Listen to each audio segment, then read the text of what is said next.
2022년 부동산 결산, 역전세 난도 심해지고 전세 사기도 커지고 아비규환이었던 전세시장이다라고 이야기하고 있습니다. 그런데 씁쓸하게도 2023년에도 역전세는 심해질 것 같고 전세 사기가 사그라들 것 같지 않습니다. 전세 사기를 좀 말씀드리면요. 사실상 범죄 행위인데 저 범죄 행위가 왜 저렇게 활개를 치는 걸까요? 왜?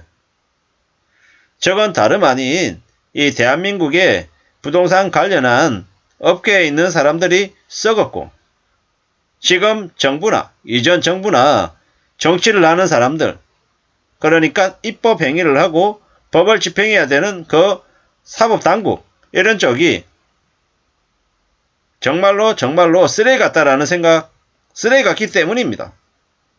전세 사기가 왜 있습니까? 애시당초 뭡니까? 우리가 이제 확정일자를 받는 게 어처구니 없는 일이 있잖아요. 예를 들어서 오늘 전세 계약을 했어요. 지금 오늘 전세 계약을 하고 전세 계약하는 시점에서 뭡니까? 이제 계약서 사인하고 확정일자 이제 가서 이제 동사무소 가가지고 확정일자 받잖아요. 확정일자 받으면은 이제 다음 날부터 이제 그게 효력이 발생하잖아요. 이런 개 같은 경우가 어딨냐고요. 왜냐?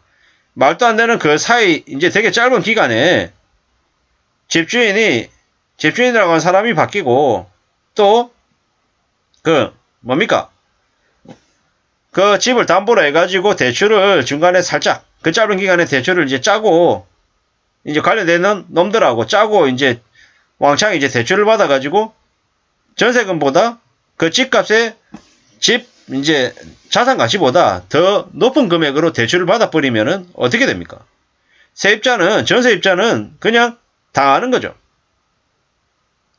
전세 관련해서, 부동산 관련해서 사기 행위가 있는 것들이 만연한데, 그러한 것들을 다 그냥 정부라고 하는 곳에서 그냥 방치하고 눈 감아주고 놔버린 거죠. 그러다 보니까 전세 사기가 창궐하는 거죠. 결국은 그 부동산에 대한 자산 감정 평가하는 그 자체가 좀 허술하다가 아니라 좀 문제가 많은 거죠. 그리고 전세자금 대출을 문재인 정부 때 얼마까지 해줬죠? 7억까지 해줬나요? 8억까지 해줬나요? 뭐 묻지도 따지지도 않고 신용점수, 신용등급 상관없이 미친듯이 해줬죠.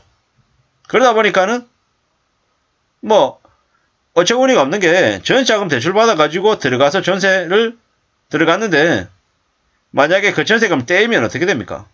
그 사람은 예를 들어서 2억을 전세자금 대출을 받았어요. 그러면 받아가지고 전세 들어갔는데 전세금 떼였어요. 그러면 그 사람은 실제로 2억을 날린 걸까요? 4억을 날린 걸까요? 4억을 날린 겁니다. 왜냐? 2억 빌렸죠? 그럼 2억의 빚이 있는 거예요. 근데 넣어놨던 그 전세금 2억을 떼였어요. 그럼 이걸 못 돌려받은 거잖아요. 그러면 자기가 실제로는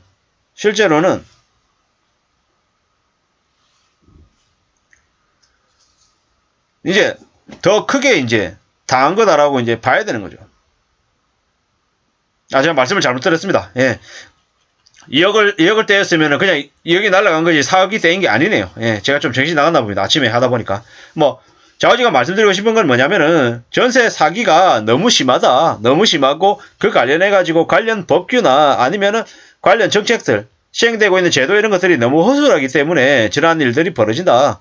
실제로 집주인이라고 하는 이가 계약을 하는 순간 지금도 이제 공인중개사 사무실에 가가지고 이제 지류로 이제 계약하고 하잖아요.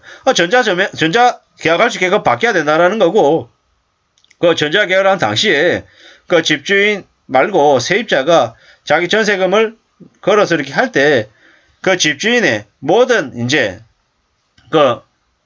세금 체납은 없는지 아니면은 부채 상황은 어떠한지 집주인의 금융 정보 같은 것들 관련해 가지고도 공개할 수 있는 범위 한도 내에서는 공개가 될 수 있게끔 해야 된다라는 거죠. 그래서 세입자가 불안해하지 않고 할 수 있게끔 거래할 수 있게끔 그런 것들이 다 이제 공개가 돼야 된다라는 말씀을 감히 드리고 있습니다. 2022년, 21년 연끌이 심했잖아요. 애시당초 연끌할 수 있게끔 여건을 만들어준 이 금융제도 자체가 개판이었던 거죠. 저는 이제 종종 이제 문재인 정부의 부동산 정책 관련해서 엄청나게 욕을 많이 하는 편인데요. 왜냐? 전세자금 대출을 너무 과도하게 해줬고 부동산 대책이라고 하는 걸 27번이었나요? 25번이었나요? 그 기간 동안에 부동산 관련해서 엄청 이렇게 개선하는 것처럼 방향을 바로잡는 것처럼 얘기했지만 결과적으로는 어땠습니까? 부동산 시장을 아비규환을 만들었어요. 지옥을 만들었어요. 영끌하게 만들고 빚지게 만들고 온갖 추악하고 더러운 짓거리들이 난무하게 만들었습니다. 자전거래하고 뭐 허위거래하고 뭐 별짓거리 다 하는 온갖 추악한 부동산 시장 교란 행위의 세력들을 문재인 정부, 문재인 대통령이라고 하는 놈은 그냥 놔뒀다는 겁니다. 그 때문에 두고두고 욕을 먹는 겁니다. 대한민국 건국 이래 가장 최악의 부동산 시장을 방치한 이가 그기 때문입니다.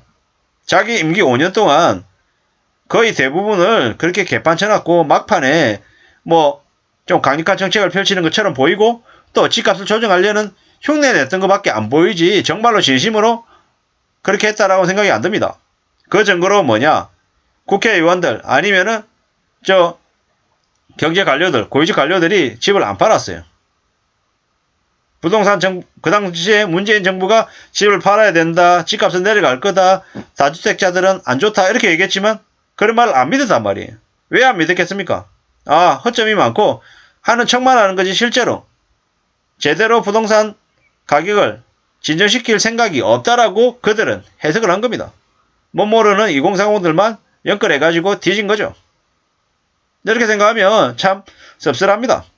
앞으로는 반대로 윤석열 정부가 아무리 집값을 떠받들고 올리려고 종부세 깎아주고 취등세 감면하고 뭐 규제지역 해제하고 한들 집값이 조정될 가능성이 집값이 떠받들어지겠습니까?